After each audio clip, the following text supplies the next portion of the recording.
hello guys, welcome back to my channel, students of SSC. This is Nishant Kumar. आशा करता हूँ कि आप सभी लोग और आपके घर वाले भी स्वस्थ होंगे और अच्छे से अपने काम को कर रहे होंगे। तो आज मैं जो एड्रेस करने जा रहा हूँ वो मैंने लास्ट वीडियो में भी उसके बारे में बात किया था कि जो ओबीसी सर्टिफिकेट से रिलेटेड जो कुछ प्रॉब्लम्स आ रही है relating to that crucial dates, उसके वजह से स्टूडेंट्स आप लोग जानते होंगे जो ये प्रॉब्लम फेस कर रहे हैं। अराउंड 30 to 40% स्टूडेंट्स को ये प्रॉब्लम होती है, शायद उससे ज़्यादा भी हो सकती है। तो उसी को आज मैं डिस्कस करूँगा कि मुझे भी क्या यही प्रॉब्लम है और इसके लिए मैंने क्या किया, मैं सॉल्यूशन क्या निकाल पाया हूँ, कितना मैंने अपने तरफ से रिसर्च किया है, कुछ कुछ चीज़ें मैंने इसके बारे में पता किया है। क्योंकि देखिए अभी यूट्यूब्स पे आप 1000 वीडियो देख लोगे, आपको सभी लोग 1000 बातें बता देंगे, लेकिन जब डीवी पे आप वहाँ जाके बैठोगे, उन्हें फेस करोगे, जो आपके डिपार्टमेंट के जो डीवी लेंगे उनके फेस टू फेस जब आप बैठोगे तो वहाँ पे आप ही होगे। वहाँ पे ना कोई आप वीडियो को रेफ़र कर सकते हो कि हाँ सर मैंने ये देखा था, ये वीडियो में उसने ऐसा कहा है, और ना ही कोई आपके पास आने वाला है।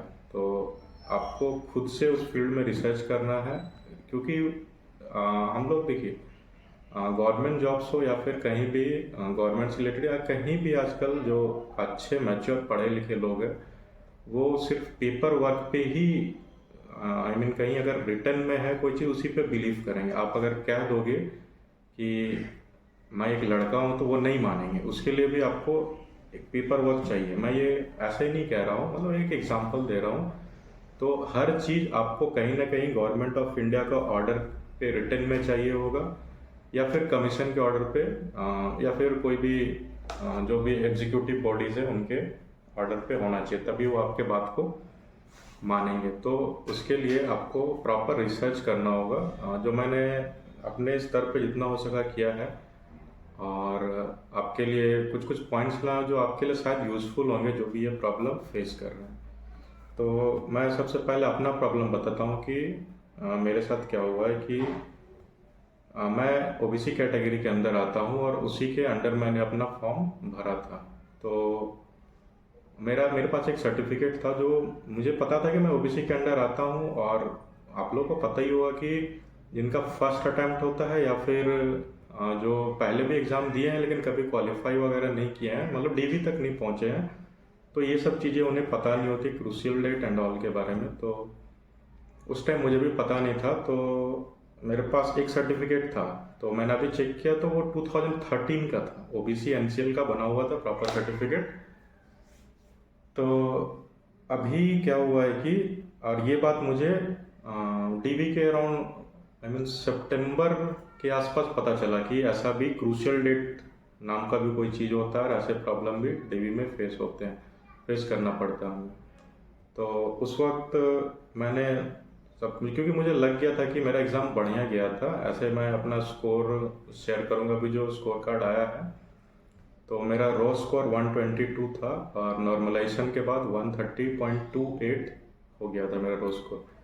तो जैसे मुझे पता था कि 122 है तो बहुत ज़्यादा होप्स था कि हो ही जाएंगे, तो इसीलिए मैंने अराउंड ये सितंबर के स्टार्टिंग से ही अपना डॉक्यूमेंट बनाना स्टार्ट कर देते, क्योंकि आपको पता ही होगा कि ये सब डायरेक्ट नहीं बन जाता। उसके लिए पहले आपको रेसिडेंशियल बनवाना पड़ेगा, प्रॉपर सारे चीज़ अपडेट करने पड़ते, तो रेसिडेंशियल बनवाना पड़ेगा, फिर इनकम सर्टिफिकेट बनवाना पड़ेगा, उसके बाद आप स्टेट लेवल पे कास्ट सर्टिफिकेट बनवाते हो, फिर आपको स्टेट लेवल पे एनसीएल अप्लाई करना पड़ेगा, उसके बाद जाके सेंट्रल लेवल पे आप एनसीएल अप्लाई कर सकते हो। तो बहुत लंबा प्रोसेस होता है।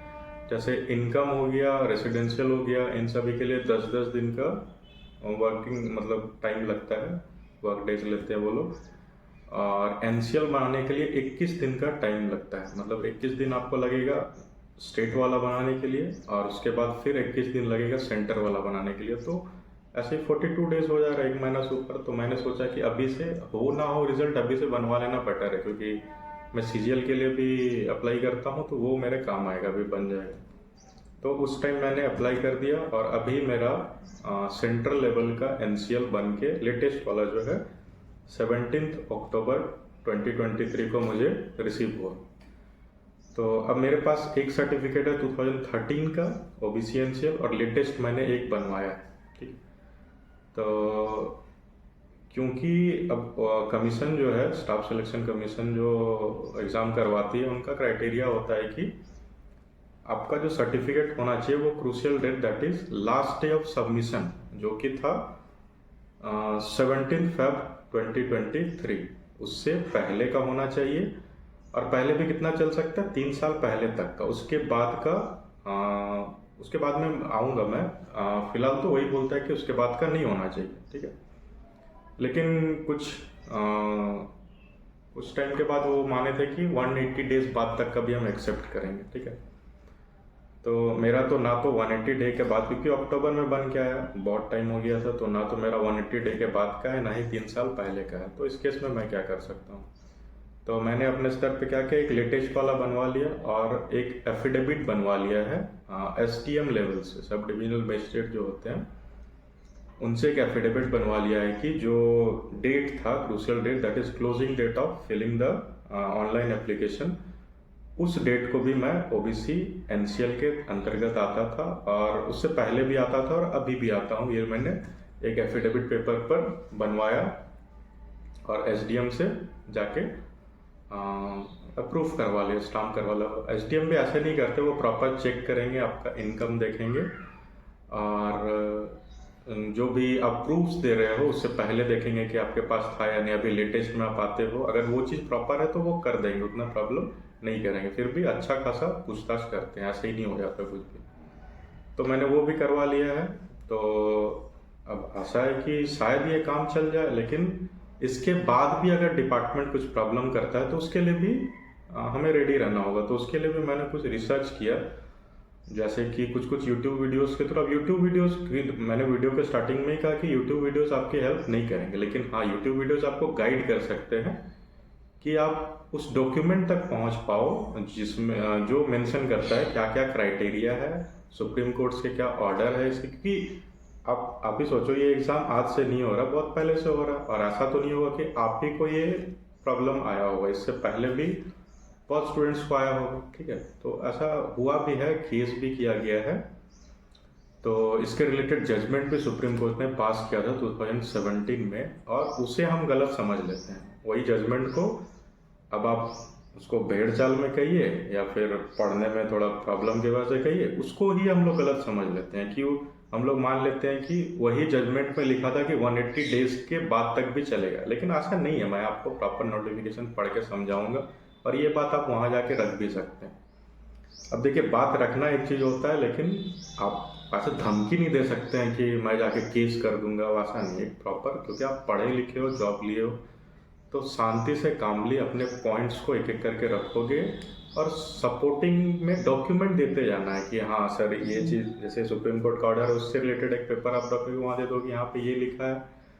उसके बाद ओबीसी एनसीएल का क्या क्राइटेरिया है उससे रिलेटेड आप एक डॉक्यूमेंट लेके जाओगे, आप अपना प्रूफ लेके जाओगे कि मैं हमेशा लास्ट डेट ऑफ फिलिंग जो था उस टाइम भी एनसीएल में आता था, अभी भी एनसीएल में आता हूँ, वो सब अगर रहेगा।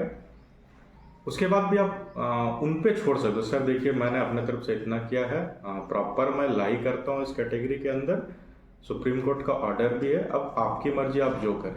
तो ऐसा बोल के छोड़ देना बस। उनसे ना ऊंची आवाज़ में बात करना, ना लड़ाई झगड़ा करना, क्योंकि अगर आप उनसे बैड कंडक्ट करते हो तो वो आपके कैंडिडेट को मतलब कैंसिल कर सकते हो, उनके पास उतना पावर है। तो इसीलिए कोई गलत काम नहीं करना, अच्छे से अपने प्रॉपर पॉइंट्स को पुट फॉरवर्ड करना। तो ये तो मैंने अपना प्रॉब्लम बता दिया और मैंने क्या क्या उसके सॉल्यूशन के लिए क्या क्या किया है वो बता दिया। अब मैं कुछ डॉक्यूमेंट्स रिलेटेड जो मैंने रिसर्च किया है वो पढ़ना चाहूँगा और आपको बताना चाहूँगा कि आप ये बात वहाँ पॉइंट्स रख सकते हैं। जैसे कि एक नोटिफिकेशन था जो सुप्रीम स्टाफ सिलेक्शन कमीशन का ही था, जो 17/8/2017 को स्टाफ सिलेक्शन कमीशन ने दिया था, जो सब जगह सर्कुलेट होते रहता, आपके पास भी हो गई, लेकिन उसको प्रॉपर तरीका से पढ़ता नहीं है कोई। तो देखिए इसमें क्या लिखा है कि candidates may refer to the provision in the commission's earlier notice of various examination which inter alia prescribe that the OBC certificate in the prescribed format issued within 3 years before the last date of receipt of application and up to 180 days after the closing date of application would be accepted by the commissions। तो यहाँ तक ये notification क्या बोल रहा है कि जो एसएससी जो था अपने एप्लीकेशन फॉर्म में लिखता था कि जो क्रूशियल डेट है that is last day of applying और 180 डेज के बाद तक एक्सेप्ट करेगा, उससे रिलेटेड जो इशू है वो मेंशन किया हुआ है यहाँ पर, ठीक है। इसका मतलब यही होता है। उसके बाद क्या हो रहा है कि it has been observed by the commission that the candidates were facing difficulties in producing the OBC certificates in the prescribed format within a cut-off date specified in the notice. Some of the candidates had also challenged the above provision in various courts. Keeping in view the difficulties faced by the candidates and the order of Honorable Supreme Court in slip number 3116/2017 in the matter of Union of India versus Abdul Rashid, the Commission took up the matter regarding relaxation in the stipulated time limit as indicated at para 1 above with the Department of Personnel and Training. The Department of Personnel and Training in the Commission with Department of Legal Affairs endorsed the following decision of the Commission given below। तो अब जो ये points आएंगे ये decisions है supreme court का DOPT को और स्टाफ सिलेक्शन कमीशन को, ये डायरेक्शन है कि आपको ऐसा करना पड़ेगा, ठीक है। तो पहला पॉइंट क्या बोलते हैं देखिए कि with effect from 23 of January 2017, यानी इस डेट के बाद से, इस डेट से लागू होगी है, ठीक है। That is the date of dismissal of slip number 3116/2017 filed by the commission in the honourable Supreme Court of India, Union of India versus Abdul Rashid. The commission will not insist, इस बात पे आप ध्यान दीजिए क्या लिखा है कि the commission will not insist on candidates producing OBC certificates issued within the cutoff date, that is 3 years before the last date of receipt of application and up to 180 days after the closing date of application mentioned in the notice। तो अब इसका मतलब समझने में हम लोग गलत कर देते हैं, ठीक है। यहाँ पे क्या लिखा है, इंसिस्ट का मतलब क्या होता है आप गूगल करके देख लेना। इंसिस्ट का मतलब होता है कि किसी काम को करने के लिए फोर्स करना, कि आपको जैसे मान लीजिए ये क्रूशियल डेट के ले लेते हैं कि इतना से इतना बीच का होना चाहिए, ये एसएससी आपको फोर्स करता है, ठीक है। तो ये नहीं कर सकता है। यहाँ पे लिखा है ना कि कमीशन विल नॉट इंसिस्ट, यानी कमीशन को इंसिस्ट नहीं करना है कि क्रूशियल कोई ऐसा टाइम लिमिट नहीं होना चाहिए, 3 ईयर पहले हो और 180 डेज का बाद का हो, ठीक है। आपको बस क्या लिखा है कि उसके आगे देखते हैं, the candidature of OBC candidates will remain provisional subject to verification of his or her claim by the user department concerned as appointing authority as per the extant government provisions guidelines on the subject।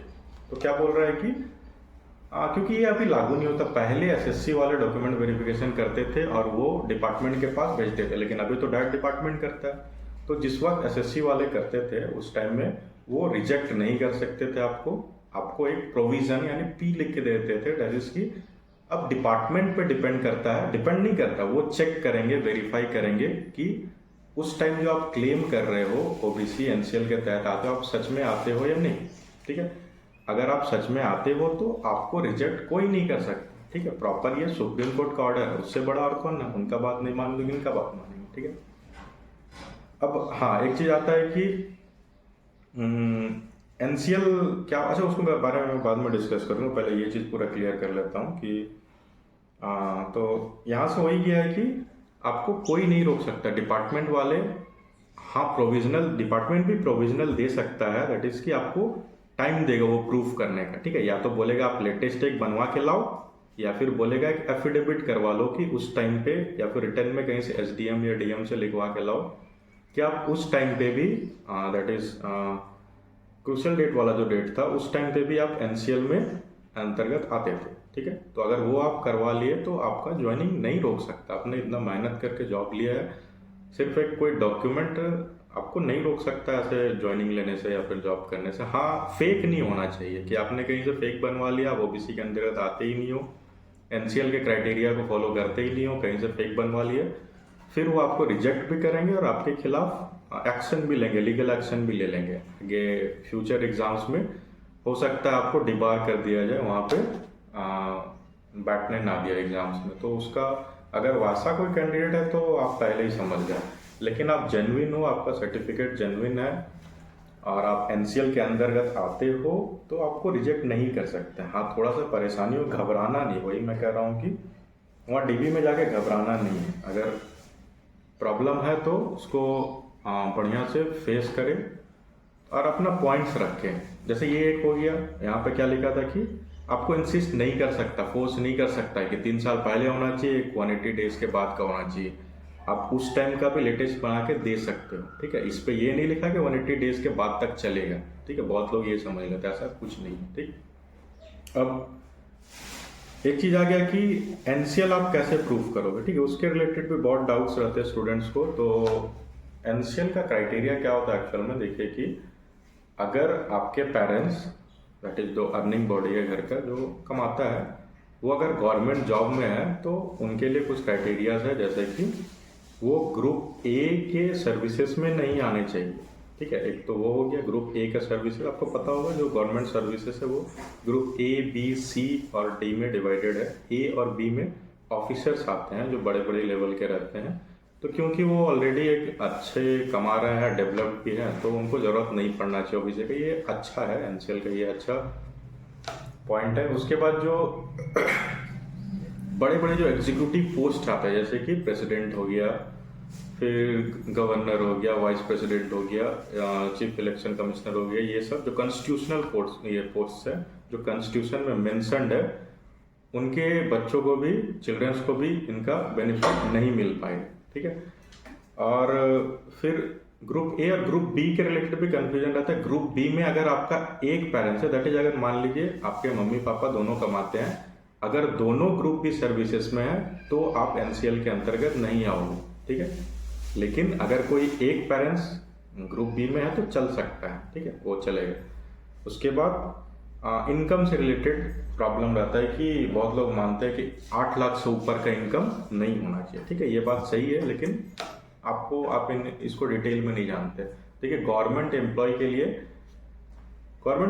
क्या, किसी के लिए भी वो जो memorandum है office का, जो डीओपीटी वाला दिए थे, या फिर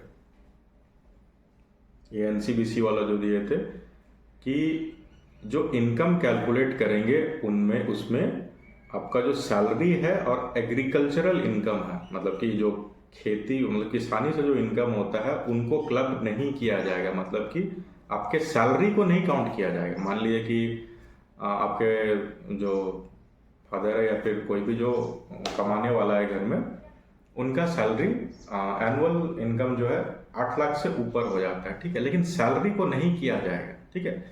अब बाई चांस मान लिया सैलरी करता भी है, ठीक है, सैलरी को करता भी है, तो उससे भी रिलेटेड एक चीज़ है कि ये जो एसएससी 3 साल पहले का जो टाइम देता है, ये क्यों देता है आप कभी सोचे हो? क्योंकि ये चीज़ भी उसमें मेंशन्ड है, एनसीएल के क्राइटेरिया में मेंशन्ड है कि कंटिन्यूअसली बैक टू बैक 3 साल के अंदर 8 लाख से, मतलब 8 लाख से एंड उससे एबव का इनकम होना चाहिए, फैमिली इनकम होना चाहिए।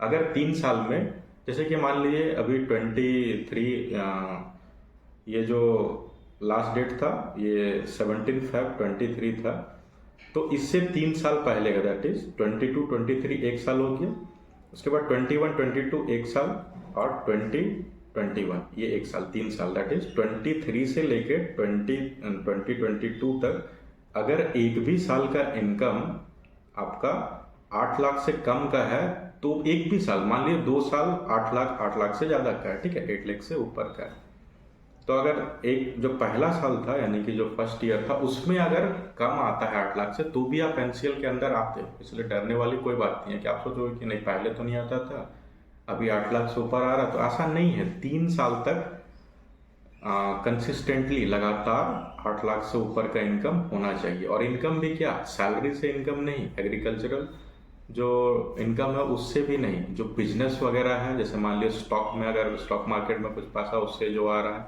ठीक है, बैंक में अगर कुछ पैसा उससे इंटरेस्ट ले रहे हो, आपका कोई बिजनेस है उससे जो आ रहा है, तो वो वाला इनकम का बात करते हैं, ठीक है, ये सैलरी वाला इनकम नहीं। फिर भी अगर सैलरी वाला भी अगर मांगते हैं तो आप पिछले 3 साल का लेके चले जाओ, दिखा दो उनको कि अगर उसमें 1 साल का भी है तो नहीं चले, मतलब चलेगा, ठीक है, एनसीएल के अंदर तो ये तो हो गया एनसीएल प्रूफ करने वाला बात, जो आप इजीली कर दोगे। आपको सिर्फ ये प्रूफ करना है कि आपके पेरेंट जो है वो ग्रुप ए और बी के सर्विसेज में नहीं आते हैं, उसके बाद सैलरी का काम खत्म हो जाता है, ठीक है।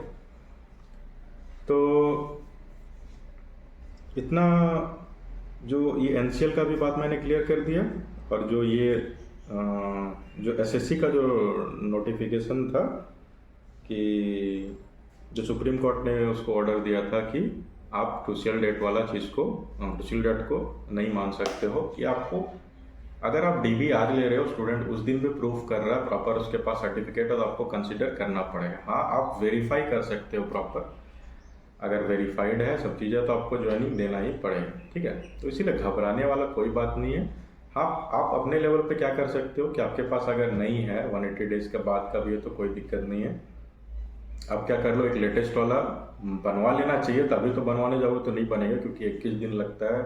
ऑनलाइन अगर बनवाने जाओ, ऑफलाइन आप जाओ तो बन जाएगा जल्दी से, 4-5 दिन में बन जाएगा। और कंटिन्यूस लगे रहो तो 1-2 दिन में भी, पता नहीं, ऑफलाइन तो मैंने बनवाया नहीं, ऑनलाइन ही बनवाया था, तो वो हो जाएगा, ठीक है। अगर नहीं भी होगा तो वो आपको टाइम देंगे प्रूफ करने का, 10 दिन 12 दिन कुछ दिन टाइम देंगे, ऐसे ही नहीं रिजेक्ट कर देंगे, ठीक है। उनको भी पता है ना, ये सब पॉइंट वो लोग भी पढ़ के बैठते हैं, ऐसे ही थोड़ा ना आज पहली बार ले रहे हैं, इतना दिन से डीवी ले रहे हैं, उनको ये सब चीज़ पता होता है।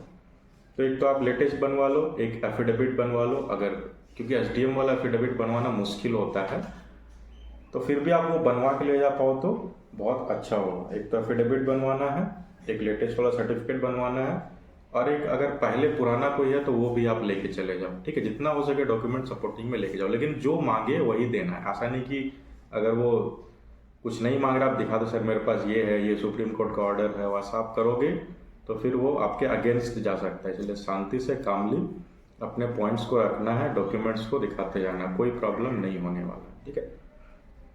तो आशा करता हूँ कि आपका जो डाउट्स है वो सारा क्लियर होगा। मैंने प्रॉब्लम भी एड्रेस कर दिया, उसका सॉल्यूशन क्या हो सकता है वो भी बता दिया है, और चूँकि मेरा भी यही प्रॉब्लम है तो आप सबको अपडेट करूँगा ही क्या हुआ क्या नहीं। मेरा डीवीए से मैं ईस्टर्न रीजन से हूँ, और मेरा पोस्टिंग सिक्किम में, वो आपको पता ही है, स्टेट मुझे सिक्किम अलॉट हुआ है। तो मेरा डीवी कोलकाता में है, हावड़ा पे, और 17 तारीख को मेरा डीवी है। तो उसके बाद जो भी होगा अपडेट मैं तो आपको दूंगा ही। और भी बाकी जितने कैंडिडेट्स हैं, जितने स्टूडेंट्स हैं जिनका डीवी हो रहा है, वो लोग भी आप कोशिश करो कि थोड़ा कमेंट्स में, या फिर मैं एक टेलीग्राम चैनल बनाया हो, उसका लिंक डाल दूंगा, उसमें आप अपना एक्सपीरियंस शेयर करो कि अगर ऐसा प्रॉब्लम है तो वो क्या कर रहे हैं, ठीक है, आप कैसे हैंडल किए, क्या वो प्रोविज़न दे रहे हैं, कुछ टाइम दे रहे हैं, या क्लियर दे रहे हैं, या रिजेक्ट तो नहीं कर सकते हैं। फिर भी अगर देखिए रिजेक्ट करते हुए तो उस टाइम में आपको पैनिक नहीं होना, आप बाद में एक्शन लो, ये सब के बिहाफ पे आप एक्शन ले सकते हो, ठीक है। वहाँ कोई पैनिक नहीं करना। तो आप अपना एक्सपीरियंस को शेयर करिए इससे, क्योंकि देखिए मैं भी शुरू में बहुत डरा हुआ था, और सब डरे होते हैं, क्योंकि इतना मुश्किल से एक जॉब मिलता है, और ये सब चीज़ का लफड़ा हो जाने से फिर थोड़ा डर तो लगता ही है। लेकिन आप जब प्रॉपर रिसर्च कर लोगे, आपके पास सपोर्टिंग डॉक्यूमेंट्स होंगे, तो फिर डरने का बात कोई नहीं है। ऐसे अगर कोई स्टूडेंट अपना एक्सपीरियंस शेयर कर देता है तो वो बहुत अच्छा बात है, सबको थोड़ा रिलैक्स फील होगा, ठीक है। तो आप लोग से यही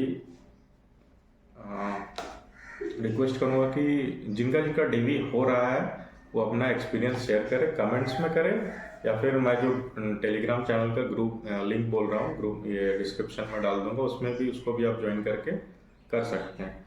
और जो ईस्टर्न रीजन में जो है, मेरा डिपार्टमेंट CPWD मिला है मुझे, तो उससे बहुत रेयर रेयर चांसेस है कि वैसे कोई कैंडिडेट देख रहे हो ये वीडियो को, लेकिन आप देख रहे हो तो प्लीज़ मुझे कांटेक्ट करें। हम लोग डिस्कस करेंगे कि कैसा किया आप, क्योंकि मेरा लास्ट डेट में 13 से 17 के बीच में डीवी हो रहा है, तो मेरा लास्ट को है 17। तो अगर आपसे मुझे कुछ एक्सपीरियंस मिल जाएगा, कुछ सीख पाऊंगा, तो वो भी मेरे लिए भी अच्छा रहेगा, और मैं इसको शेयर भी कर दूंगा अपने चैनल पे, तो बाकी कैंडिडेट्स के लिए भी ये बहुत अच्छा रहेगा। तो वीडियो बहुत लंबी हो गई है, इसके साथ मैं अब ख़त्म करना चाहूँगा।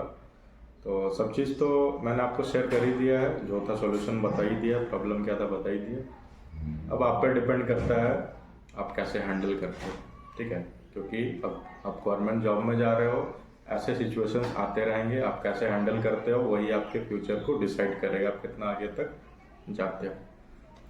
तो ठीक है, वीडियो को इतना ही रखते हैं, और आगे जो भी अपडेट आता है रिलेटिंग टू माय डीवी और ज्वाइनिंग वगैरह मैं आपके साथ शेयर करूँगा। तो आज के लिए इतना ही रखते हैं। चलिए, थैंक यू, और मेरे चैनल को सब्सक्राइब करें ऐसे ही अपडेट के लिए, और वीडियो को लाइक भी कर दे और शेयर कर दे जिनको ज़रूरत, ठीक है। बहुत सारे लोग डिप्रेस्ड रहते हैं, टेंशन में रहते हैं, ये सब वीडियो देख के थोड़ा सा, क्योंकि मुझे भी पता है, मैं भी था, वीडियोस देखा, रिसर्च किया, तो अभी मैं रिलैक्स हूँ। जो होगा देखा जाएगा, मेरे पास, मैं एनसीएल के अंदर आता हूँ, मुझे पता है, और मैं प्रूव भी कर दूंगा, और बाकी जो होगा वो आगे मैं आपको अपडेट देता हूँ। तो ठीक है गाइस, थैंक यू, और नेक्स्ट वीडियो में आपसे मिलते हैं। आशा करता हूँ आप लोग सभी स्वस्थ रहेंगे और अपने काम को जो है सच्चे निष्ठा से करते रहेंगे। चलिए, थैंक यू गाइस।